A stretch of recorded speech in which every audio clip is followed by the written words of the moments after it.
Del escritorio del general. Cuando los aliados se fueron a la guerra en las Ardenas, África subsahariana, y las películas mostraban las hazañas del zorro del desierto y del mariscal Montgomery, entre otros, el asombro era ingenuo. ¿Qué hacen estos peleando en el desierto? Era el petróleo. Las fuentes de energía y materiales estratégicos siempre han sido un factor determinante en las luchas humanas.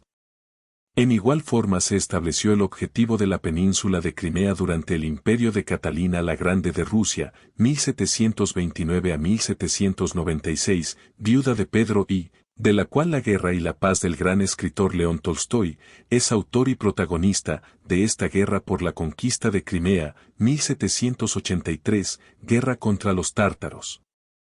Como objetivos geográficos vitales. Motivo actual de la guerra entre Rusia y Ucrania por tales accesos estratégicos. Referidos estos hechos nos aproximamos a las develaciones actuales en términos de la confrontación internacional, unos quieren y los otros impiden.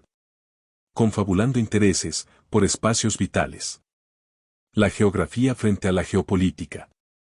Nos movilizamos en este sentido de recursos en todos los ámbitos, iniciaremos con algo sustancial más no exclusivo, la explotación del río Orinoco, el oro y otros materiales vitales para la economía y la guerra. Son un claro escenario de lo que podemos identificar como la minería ilegal. Iniciamos esta evaluación en Colombia, por las razones siguientes: acuerdos de paz infructíferos con los grupos guerrilleros, quienes han adicionado a sus fuentes tradicionales de ingreso, la coca, expandiéndose al usufructo ilegal de oro, tierras raras u otros minerales de carácter estratégico para el desarrollo tecnológico, pero el tema debe centrarnos en la ilegalidad de tales operaciones. Llegando hoy día a ser una fuente de riqueza para muchas industrias supuestamente legales o bien que se hacen de la vista gorda sobre la procedencia de tales materiales. En nuestro país sucede con la continua explotación ilegal minera, desde hace varios años del jade, ónix y otros materiales, constituyéndose en una fuente de ingresos ilegales, por su falta de prácticas de explotación apostilladas en la ley. En similar forma otros recursos naturales que son extraídos y traficados al margen de la legalidad.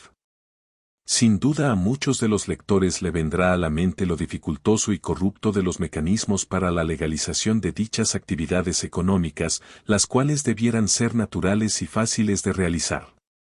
Pero las leyes malas generan enriquecimiento para funcionarios y deslizan la actividad a la impunidad.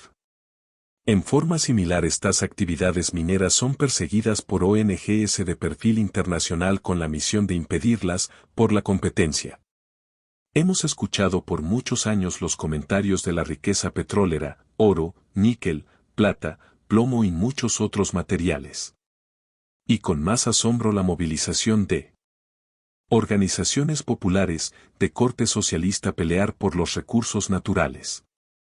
Sin embargo, se refleja la doble moral, cuando no se protesta de estas actividades extractivas en países como Nicaragua, Venezuela, Brasil, México entre otros muchos.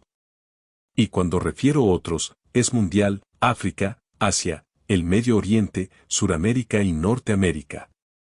Constituye esta actividad una nueva forma de enriquecimiento al margen de la ley, ilícito, por las leyes, y los que pretenden que se mantengan en esos linderos. Enriqueciendo a los mismos, y más en estos tiempos a los grupos armados que paso a paso dominan más, esta actividad.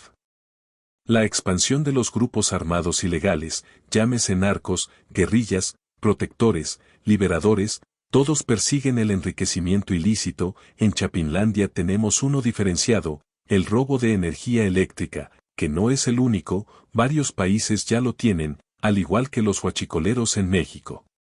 Y muchas otras actividades al margen de la ley, mas no, de la vista de las autoridades. Todas estas actividades contribuyen al enriquecimiento y a la manipulación política y la corrupción institucional. Sin olvidarnos de los flagelos del tráfico ilegal de bienes y servicios, el lavado de dinero mediante las remesas y un sinfín de actividades. Pero todo esto lo conocemos por comentarios o incluso experiencias. Lo más dramático es que estos grupos armados se posesionan de zonas de influencia con mayor facilidad, violentando las estructuras sociales y gestando la toma del poder local, congresional y nacional. Ante los ojos exhortos de los ciudadanos la violencia se establece y la reacción no llega. La incidencia de esta indiferencia estatal pone en riesgo a la sociedad que persigue su realización, siendo un tema de gran interés y pronta solución. Nos aproximamos a concluir la faceta de estados fallidos, como muchos en el globo, por la falta de una ciudadanía, incidente y un sector productivo anonadado y desarticulado. Este camino conduce a la guerra interna y a los desaciertos de gobernantes inescrupulosos. Es el momento de marcar un alto en la despolítica nacional y retomar las riendas del orden, control y prosperidad. El problema es de muchos, pero la solución inicia en un lugar. Adelante con espíritu de vencedores. Continuaremos.